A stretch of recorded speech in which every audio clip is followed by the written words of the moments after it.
Assalamualaikum warahmatullahi wabarakatuh. Hello, how are you today? I hope you are in your best condition. Today we will learn about analytical exposition.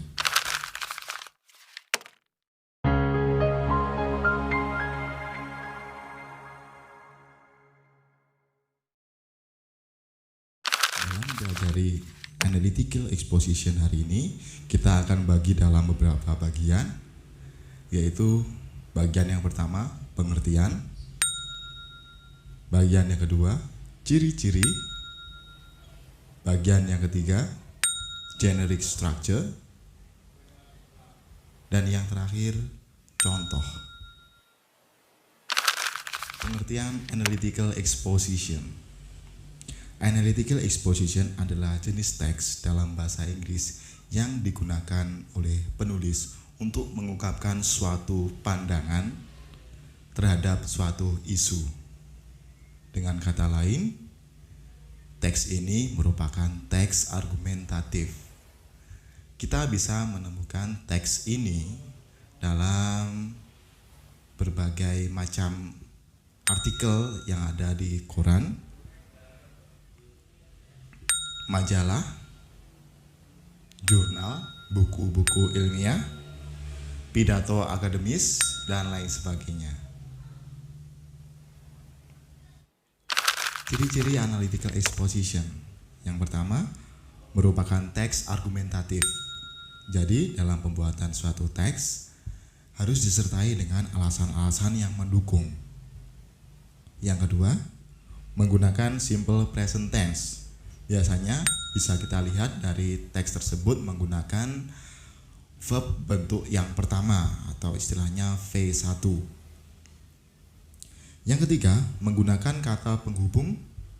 Contohnya seperti first, second, third, next, furthermore, additionally, dan lain sebagainya. Yang keempat, menggunakan kata-kata evaluatif atau kata-kata yang memiliki sifat menilai. Contohnya important, valuable, good, great, dan lain sebagainya. Dan yang terakhir, ciri-ciri dari analytical exposition adalah menggunakan causal conjunction atau sebab akibat, cause effect.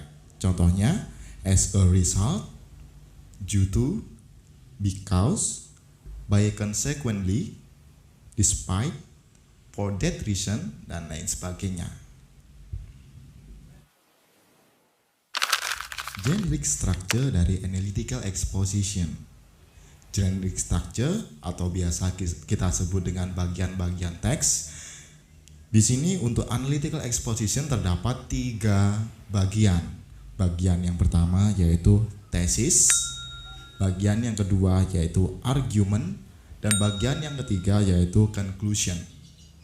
Tesis, argument, and conclusion.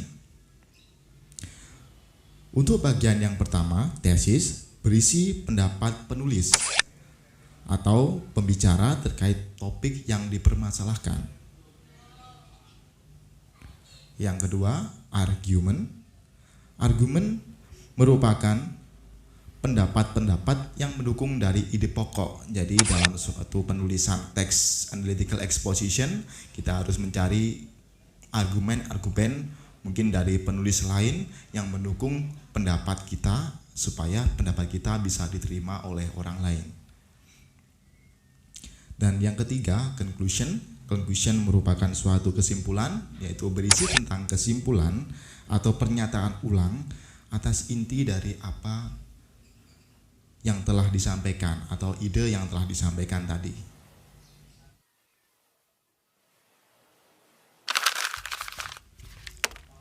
Contoh analytical exposition text yang akan ditampilkan kali ini adalah mengenai cramming is bad. Apa itu cramming? Berikut penjelasannya. Contoh teks berikut ini adalah teks analytical exposition, karena teks ini memberikan suatu argumen bahwa cramming atau biasa kita sebut dengan SKS atau sistem kebut semalan, di mana seorang siswa atau pelajar itu belajar hanya untuk keperluan ujian yang akan dilaksanakan esok harinya. Jadi disebut dengan sistem kebut semalam atau belajar sampai larut dan sampai kelelahan mungkin tentunya. Dan bagaimana pendapat penulis tersebut?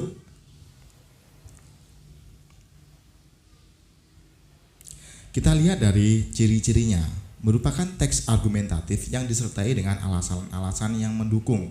Nah, seperti kita lihat, teks tersebut disampaikan dengan beberapa alasan yang mendukung dari argumen.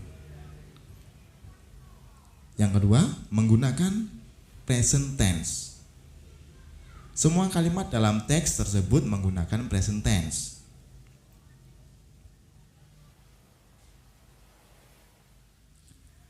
Yang keempat, menggunakan kata penghubung.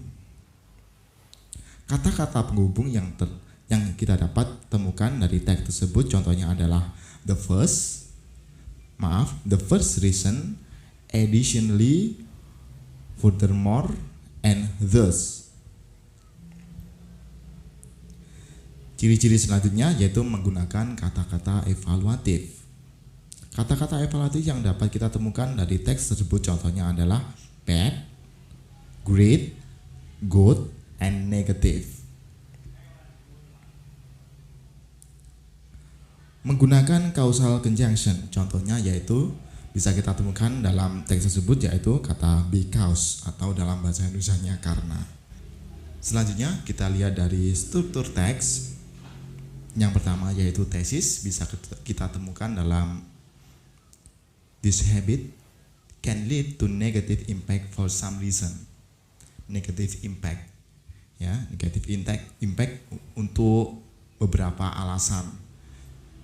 Jadi itu adalah ungkapan atau pendapat dari penulis.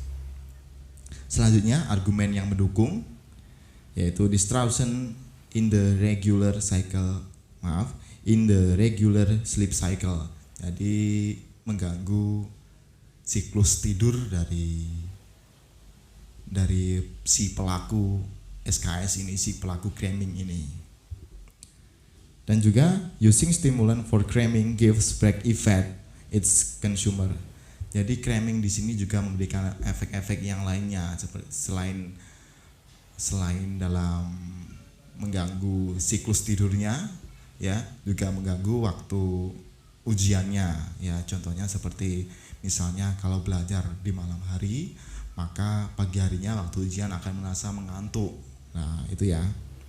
Dan conclusion bisa kita lihat dari bagian yang di paragraf yang ketiga.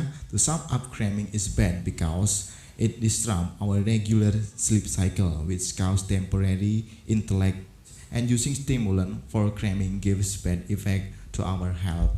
Jadi ini intinya adalah bahwa cramming di sini adalah buruk bagi kesehatan kita. Itu ya. Oke. Kita review kembali mengenai analytical exposition tadi.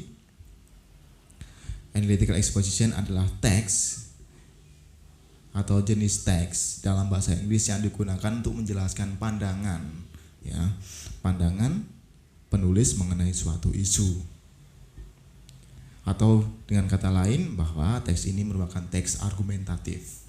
Itu mengenai definisi atau pengertian dari analytical exposition. Yang kedua, tadi kita sudah bahas mengenai ciri-ciri analytical exposition, yaitu merupakan teks argumentatif yang disertai dengan alasan-alasan yang mendukung. Yang kedua, simple present tense. Yang ketiga, menggunakan kata penghubung. Yang keempat, menggunakan kata-kata evaluatif. Dan yang terakhir, yang kelima, menggunakan causal conjunction atau sebab akibat. Mengenai strukturnya atau generic structure dari analytical exposition adalah yang pertama, tesis atau berisi tentang pendapat penulis. Yang kedua, argumen yang mendukung dari apa yang telah disampaikan oleh penulis. Dan yang terakhir adalah conclusion atau kesimpulan. Oke, sekian dari saya, kurang lebihnya saya mohon maaf dan please forgive me if I have mistakes, and wassalamualaikum warahmatullahi wabarakatuh.